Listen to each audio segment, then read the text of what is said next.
Hi, Assalamualaikum warahmatullahi wabarakatuh. So in this video presentation, I will introduce you to this topic, sequence and series. Alright, before we dive into the detail of the computation of the sequence and series, let us define what is sequence. So if let's say you have number 1, 2, 3, 4, 5, 6, and so on, separated by comma, we call it a sequence. Why? Because this is the set of number arranged following a certain order ataupun following set of rule. So in this example, let's say you want to find what will be the next term after 6. So you know that the rule is you have to add 1 to the preceding number so that you can get the next term will be 7. So for the given example, you have the first term is 1, second term 2, followed by the third term equal to 3, and so on. So how about series? Right, series, we have the summation of the sequence of number ni. Katakanlah you were given 1, 2, 3, 4, 5, 6, and then what will be the series of the sequence? So you just add all the numbers here, so become series. Alright, let's look at the two commonly used sequence and series, the arithmetic series, and also geometric sequence and series. And then one new knowledge I will introduce you at the end of the session is on to binomial expansion. Alright, we look into the arithmetic series. When you have the sequence of a plus d, a plus 2d, a plus 3d, and so on, we know that in order to get the next term, you have to add d. We call it common difference. And then how to find the nth term? Given by the formula Tn equal to a n minus 1d. And also the general formula to find the sum of the first and term given by the formula n over 2 to a plus n minus 1d. Alright, we will see the difference between arithmetic and geometric. So let's say you have the sequence of AR squared, AR cubed, and so on. Then we know that in order to get the next term, you have to multiply the previous term with R. So here we call it common ratio. So yang tadi tu arithmetic, we call it common difference. So that is the two distinct difference between arithmetic and geometry. So this is how we find the nth term for geometric. The n is given by AR n minus 1, and then the corresponding sum of the first and term. So untuk geometric, you have two cases. One, if let's say the common ratio greater than 1, then Rn minus 1. Okay, dia punya vector ni R dulu. If R less than 1, then the common factor dia akan jadi 1 minus R power of n. Alright, we'll see pula the triangle. If you see the triangle, what comes in your mind? So ini bukan triangle biasa. It has interesting and beautiful features of this triangle. So you see that you dapat array of number 1, array of value of 1 at each row. So kalau you tengok dia punya susunan ni, row pertama, row kedua, row ketiga, and so on. Ini sebenarnya adalah cara untuk kita kira apa? We call this triangle Pascal's triangle to find the binomial coefficient. So what is binomial? So bila you dengar binomial, mesti you tak tahu kan, sebelum ni you pernah dengar binomial distribution. But now here binomial expansion. So what is binomial coefficient? So kalau you tengok expression in the form of A plus B power of 2. Mesti you pernah tengok kan? So macam mana kita nak expand dia? So kalau dia power of 2 senang. You just expand it A square 2AB plus B square. Kan? So this is how we expand the binomial. Okay, if let's say you have greater power kat sini, katakanlah power of 5. So macam mana you nak come out with the coefficient? Okay, this is how we find the binomial coefficient. Contoh yang ni kan, A square plus 2AB plus B square. Coefficient ni yang pertama adalah apa? 1. Coefficient kedua adalah 2 ni. Coefficient ketiga adalah 1. Alright, this is how we use Pascal triangle, or we can use the factorial notation untuk cari coefficient tu. So kalau guna Pascal triangle, you nampak susunan nombor 1 ni, dia akan berada pada hujung, pada awal dan hujung setiap row tu. So row yang pertama and then row kedua, kita dah tahu ni adalah power of 0. Dia starting dengan power of 0 and then power of 1. So bila power of 1, coefficient dia adalah 1, 1. So katakanlah A plus B power of 1. So coefficient dia adalah 1 lah pada A, 1 pada B. And then power of 2, contoh yang ni. So coefficient dia adalah 1, 2, 1.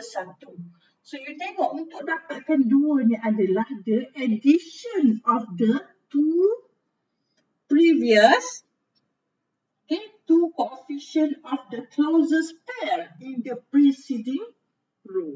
So number 2 ni maksudnya hasil tambah preceding row ni 2. 1 tambah 1. And then you tengok the fourth row.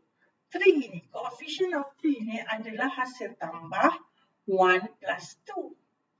Ni 3, 2 plus 1 and so on. So kalau you continuous calculating and then you make the triangle bigger, so you akan dapat banyaklah coefficient kat sini following the n term. Following dia punya n kat sini. Power of the binomial. Alright, we will see the first case. If let's say n is positive integer, then we use this formula. So formula expansion using Pascal triangle ada limitation dia sebab dia tak boleh power yang terlalu besar. So bila terlalu besar, you akan tengok dia punya calculation ni jadi tedious lah. So that's why kita akan solve the problem using combination and factorial notation. Kan? And then this is how we find that general term, TR plus 1, okay, using ni, nampak ni, factorial notation ni, C ni, Rn And then if let's say case 2, n ni, the power of the binomial is negative integer. Okay, if it is negative integer, then we'll be using this formula and the general term. Alright, so this is the whole picture of chapter 3. So we will go details during class hours. So before I end, I will show you simple example for your better understanding of arithmetic and geometric sequence and series. Alright, let us see the example. An officer has a yearly income of 70,000. Every year his salary increases by 5,000. Find his salary after 3 years. Okay, bila you look at the example, you can think of what type of sequence is this, right? So what would be the sequence? Okay, let us draw the timeline. Okay, timeline ni very important bila case study contoh macam ni supaya dia akan guide you through until you get the solution. Okay, let's say we treated 70,000 ni sebagai principal. Maksudnya dia baru terima tahun ini. Contoh at year 0. 70,000 as year 0. So after 1 year, baru you trade it sebagai tahun pertama, ada increment of 5,000 and then increment of another year, another 5,000 and so on sampai 3 years. So kalau kita kira satu-satu kan manually, you akan terus dapat jawapan Memang you akan dapat jawapan. Sebab contohnya mudah after 3 years.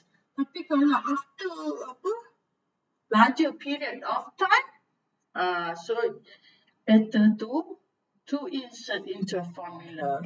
So let's say we take T1 A sebagai 75,000 T1 and then T2 adalah after second year and T3 is the third term. And then we have T3 equal to, you insert into the formula for arithmetic sequence A plus N minus 1D. So we have here, after 3 years, his salary will be 85,000. Alright, okay, let's try another question. Find his total salary for 3 years' time. Okay, I want to look at your answer in class. Alright, let's see another scenario.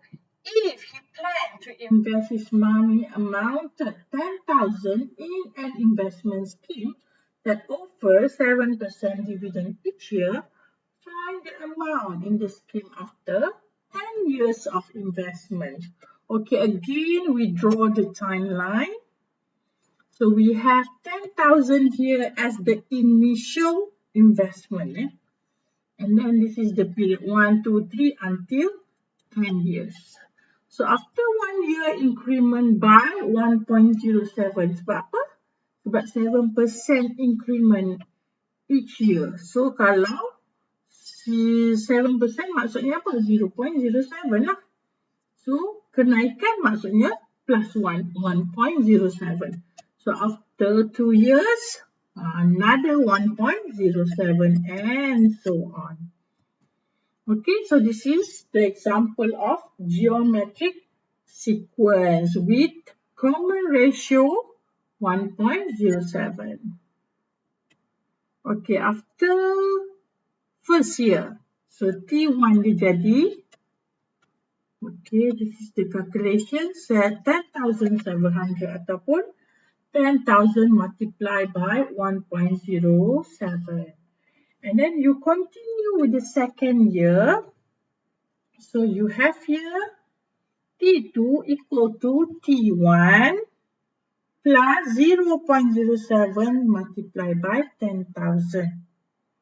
So we simplify, you akan dapat T2 equal to 10,000 multiplied by 1.07 to the power of 2. If you continue the calculation, you akan dapat T3 equal to 10,000 multiplied by 1.07 power of 3 and so on.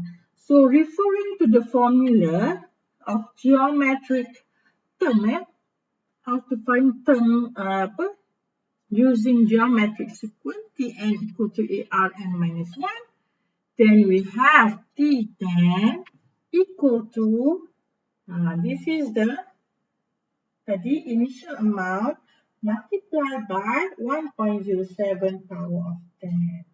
Okay, mesti some of you tertanya-tanya kenapa bukan n minus 1? Because we set A tadi sebagai initial amount tadi A kita ambil pada year 0. Okay, pada year 0. That's why dekat sini 10. So kalau you want to follow this formula, kita boleh ambil A dia sebagai T1, the first term, 10,700. Okay, let us calculate using A equal to 10,700. So you multiply with the n minus 1. Sama juga, you akan dapat sama. Sebab tu penting bila you solve real example problem, Okay, you mesti set dia punya A tu dekat mana. Kalau pada year 0, maksudnya you follow accordingly lah. Kalau 2 kat sini, ini pun 2. And dia 2. Okay, kalau you set A dia pada year 1, T1, then baru you boleh follow the formula. Alright? Okay, itu saja. See you again. Assalamualaikum.